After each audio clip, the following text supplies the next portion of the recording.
Fancy garment and kids mall, Ayesha Nagar police station के सामने, हजारखोली, मालेगांव।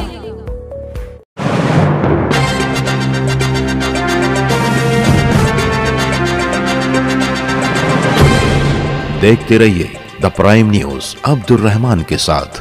सरदार नगर 22 जुलाई की रात हुए अनवर सिल्वर किंग की ऑफिस के चोरी के मामले में आजाद नगर पुलिस ने जुम्मन शाह सुलेमान शाह को अहमदाबाद से गिरफ्तार कर लिया है, जिस पर 27,01,960 रुपए की चोरी का इल्जाम है। पुलिस के मुताबिक जुम्मन शाह उर्फ जुम्मन कालिया एक आदि मुजरिम है। ये काली खोली गोल्डन नगर का रहने वाला है। उस पर मुख्तलिफ मामलात में शहर के कई थानों में मुकदमे दर्ज है। चोरी करते हुए उसका वीडियो फुटेज सामने आया, जिसमें ये निहायत ही इत्मीनान से चोरी करते हुए देखा गया। चोरी की रकम एक बड़ी बोरी में भरकर वो आराम से चलता बना। अनवर सिल्वर किंग के ऑफिस से चोरी की हुई रकम के मामले में पुलिस पूरी तफ्तीश कर रही थी। जुम्मन शाह को हर मुमकिन ठिकानों पर तलाश करने की कोशिश की गई। मुसलसल उसका मोबाइल लोकेशन ट्रैक किया जा रहा था। बिल आखिर पुलिस की तलाश अहमदाबाद के किसी गाँव में जाकर खत्म हुई, जहाँ उसे जाकर दर दबोच लिया गया। आज मकामी कोर्ट में उसे पेश किया गया, जहाँ पुलिस ने 14 दिनों की पुलिस रिमांड की मांग की, मगर बचाव पक्ष के वकील एडवोकेट खलील अंसारी ने मौकिल की तरफ से जिरा की, जिसके बाद जुम्मन शाह को 8 दिनों की पुलिस रिमांड मिली है। पुलिस को इस मामले में मुलजिम से मजीद पूछताछ करनी है, चोरी की गई रकम के बारे में पूछना है, उसकी रिकवरी करनी है। साथ ही साथ कुछ लोगों की चोरी में शमूलियत के बारे में भी पुलिस को पूछताछ करनी है। मुलजिम के वकील खलील अंसारी ने मीडिया से बात की। आजाद नगर पुलिस स्टेशन में जो है गुना नंबर 144 2023 IPC कलम 457 380 के परामर्श के तहत गुना दाखिल किया गया था।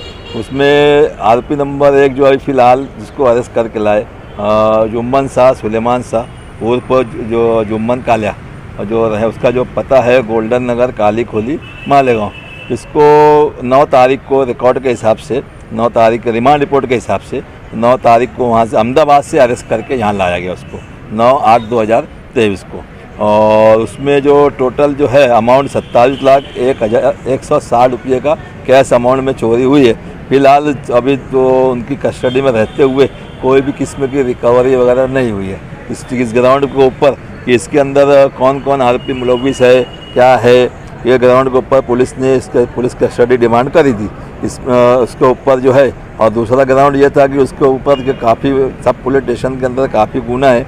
ये बुनियाद के ऊपर पुलिस वालों ने 14 दिन की पुलिस कस्टडी डिमांड की थी। तो उसमें काफ़ी बहस मुबाहिसा होने के बाद कोर्ट ने उसको 8 दिन की पुलिस कस्टडी दी। 18/8/2023 तक की पुलिस कस्टडी दी है। आज टेक्निकली जो है CRPC 100 सेक्शन 57 और सेक्शन 167 के तहत उसको 24 आवर्स से ज़्यादा उसको अपने कस्टडी में नहीं रख सकते थे। पुलिस का उसमें दूसरा ग्राउंड ये था कि उसको अहमदाबाद से गिरफ्तार किया गया।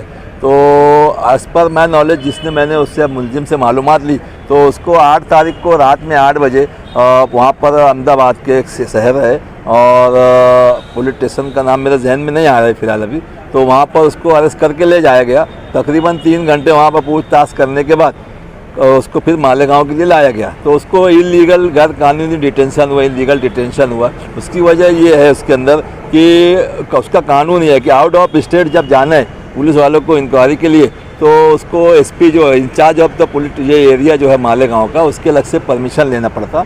परमिशन लेके उसको जो टीम है उसके नाम से एक लेटर दिया जाता और उसका जो ट्रेस हुआ जो पुलिस स्टेशन जहाँ जो हद्दी में है वो जो जुडिक्शन में आरोपी मुलजिम है, तो वो वहाँ पर उसको वहाँ पुलिस स्टेशन में ले आकर उसकी एंट्री करना, फिर वहाँ लोकल पर्सन जो लोकल पुलिस वाला है उसके साथ उसको साथ में लेके जाके वहाँ पर आरोपी को सर्च करना और अरेस्ट करना। तो उन्होंने वो किया। बाकी डॉक्यूमेंट्री कोई भी रिकॉर्ड पे कोर्ट में लाया नहीं वो लोग ने। और वो मुद्दे के ऊपर कोर्ट में मैंने वही बहस किया था कि जब ये लोग वहाँ पर कानून के तहत जो है वो लोग ने यहाँ से परमिशन लेके वहाँ गए और वहाँ पर पुलिस स्टेशन में हाजिर किए करे, तो उसको फिर 8 तारीख से आज 10 तारीख को कोर्ट में हाजिर नहीं कर सकते थे। 24 आवर्स का उसके ऊपर वो था बात था।